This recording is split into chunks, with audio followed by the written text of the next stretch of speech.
تلاوت قرآن یا فضائل تعلیم کیا بہتر ہے؟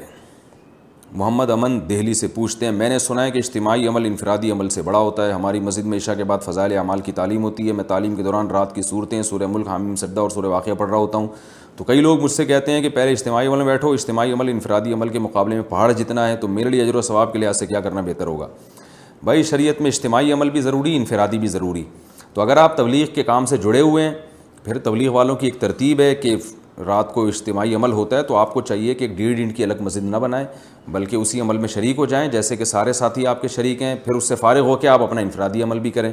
اور اگر آپ کام سے جڑے ہوئے نہیں ہیں تو مشورہ تو یہ کہ جڑ جائیں، ثواب ملے گا انشاءاللہ۔ پھر بھی نہیں جڑتے اس مشورے کے بعد بھی، پھر اگر آپ اپنا اس وقت انفرادی عمل بھی کرتے ہیں تو بھی ٹھیک ہے، کوئی گناہ نہیں ہے، لیکن افضل بہرحال یہی ہے کہ جب سب لوگ ایک کام کر رہے ہوں تو آپ بھی اس کام میں۔ اس کا تعلق جائز ناجائز سے نہیں، اخلاقیات سے۔ گناہ کچھ بھی نہیں ہوگا، حامیم سجدہ یا سورہ واقعہ پڑھنے کا ثواب پھر بھی ملے گا آپ کو، لیکن افضل یہی ہے کہ اجتماعی نظم سے ہٹنا نہیں چاہیے، اس سے دلوں میں فساد بھی پیدا ہوتا ہے اور اختلاف و انتشار بھی ہوتا ہے۔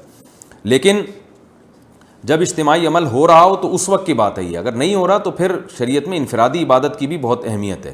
بعض لوگ سارا دن اجتماعی کاموں میں لگے رہتے ہیں، انفرادی کام نہیں ہوتے، تو جب اللہ کے نبی کو اللہ نے حکم دیا وَإِذَا فَرَغْتَ فَانْصَبْ، کہ جب آپ کاموں سے فارغ ہو جائیں تو اپنے آپ کو عبادت میں تھکائیں، انفرادی عبادت کریں، تو اس لیے انفرادی عبادت کی بہت اہمیت ہے اسلام میں۔ اور تہجد ہے یا دعائیں ہیں یا ذکر اذکار ہے، یہ انفرادی طور پہ کرنا بھی بہت زیادہ ضروری ہے۔ انسان کو جو ایندھن ملتا ہے، اللہ کی محبت ملتی ہے، وہ تو انفرادی عمل سے ہی ملتی ہے۔